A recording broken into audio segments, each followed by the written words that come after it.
Hello, আসসালামু আলাইকুম। সবাইকে আবার একটা নতুন ভিডিওতে স্বাগত জানাচ্ছি। আমি নিয়মিত ইন্টারন্যাশনাল বিভিন্ন অ্যাফেয়ার্স নিয়ে আপনাদের সামনে ছোটোখাটো একটা ভিডিও করে আলোচনা করে থাকি, দৈনন্দিন আপডেটটা দিয়ে থাকি। তো আজকে আমরা একটু ইউরোপ নিয়ে আলোচনা করি। বর্তমানে গ্রিনল্যান্ড ইস্যু খুব সামনে আসতেছে। ন্যাটোভুক্ত ডেনমার্কের একটা অধিভুক্ত দ্বীপ, বিশাল বড়, আটলান্টিকে। এটা উত্তর গোলার্ধে অবস্থিত, কানাডার কাছাকাছি। তো কৌশলগতভাবে নাকি এই দ্বীপটা তাদের নিরাপত্তার জন্য আমেরিকার লাগবে, এবং আমেরিকা আগে টাকা অফার করছিল, কিন্তু এখন আর সেই টাকা পয়সা অফার করার মধ্যে নাই। তারা ক্ষমতা প্রয়োগ করে এই দ্বীপটা তাদের অধিভুক্ত করার চেষ্টা মানে করতেছে এবং হুমকি দিচ্ছে। বর্তমান ডেনমার্কের যে সরকার প্রধান আছেন, তিনি অলরেডি বলছেন যে এটা তো কখনো তিনি সম্ভব না, কিন্তু তারা আলোচনায় বসতে চায়। তারা আমেরিকার সাথে সরাসরি বিরোধে যেতে চায় না। কিন্তু আমার একটা প্রশ্ন, যে ডেনমার্ককে রাশিয়া বা চায়নার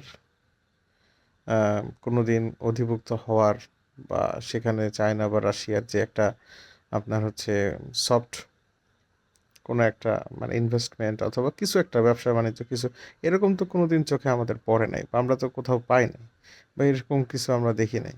তাহলে কেন ইউএসএ এই দ্বীপটার প্রতি এত আকর্ষণ করতেছে, বা এটা কেন চাচ্ছে? এখানে কি এমন আছে? বরফে আচ্ছাদিত একটা দ্বীপ, তাদের হয়তো কোনো একটা ইন্টারেস্ট তো অবশ্যই আছে, কিন্তু সেটা আমার কেন জানি বোধগম্য হচ্ছে না যে কেন সে এটা চাচ্ছে।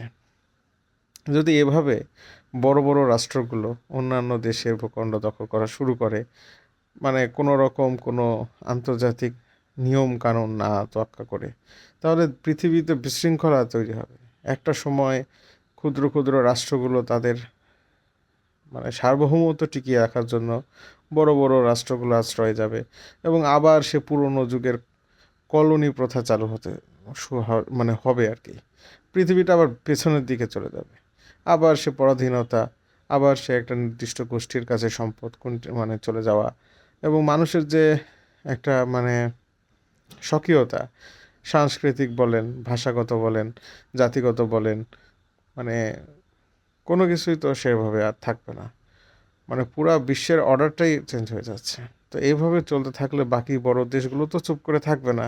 তারা তাদের ইন্টারেস্ট অনুযায়ী আরও অন্যান্য যে ভূখণ্ডগুলো আছে এগুলো দখল করা শুরু করবে। তা আমি বলতে চাচ্ছি যে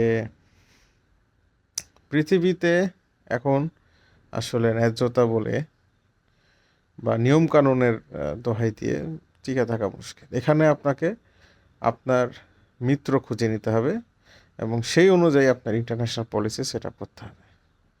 দেখেন আপনি, উত্তর কোরিয়া এত বছর হয়ে গেছে, কোনো মানে সামরিক কু নাই, বা জনগণ রাস্তায় নেমে শাসকের বিরুদ্ধে কিচ্ছু নাই। কেন তারা এটা পারে? এটা আমি ভালো বলতেছি না, বাট এটা করতে পারে কারণ তাদের কাছে ওই অস্ত্র আছে, তারাও জবাব দিতে পারে, জানে। তো আমি বাকি দেশগুলোর প্রতি মানে আমার যেটা মনে হয়, সকলেরই কৌশলগতভাবে নিজেদের নিরাপত্তার ব্যাপারটা দেখা উচিত। এবং আমার মনে হয় যে এমন পরিস্থিতি চলতে থাকলে অন্যান্য দেশেরও চিন্তা করা উচিত নিউক্লিয়ার ওয়েপনের দিকে যাওয়ার। এবং এটা ওদের এখন ভবিষ্যতে এটা লাগবে বলে আমার কাছে মনে হচ্ছে। কারণ এটা আপনার এখন আর আহ, মানে টিকে থাকার একটা অন্যতম বড় হাতিয়ার। এছাড়া আল্লাহর রহমত তো অবশ্যই আমাদের প্রত্যাশা রাখতে হবে, কারণ নিরাপত্তা দেওয়ার মালিক আল্লাহ, এবং হকের পথে থাকতে হবে, ইনসাফের পথে থাকতে হবে, এবং কোরআনের আইন মেনে চলতে হবে। তাহলেই অন্ততপক্ষে আল্লাহর কাছ থেকে সাহায্য তো পাওয়াই যাবে। পাশাপাশি নিজের নিরাপত্তার জন্য সর্বোচ্চ চেষ্টা চালিয়ে যেতে হবে, এর বিকল্প নাই। ধন্যবাদ সবাইকে।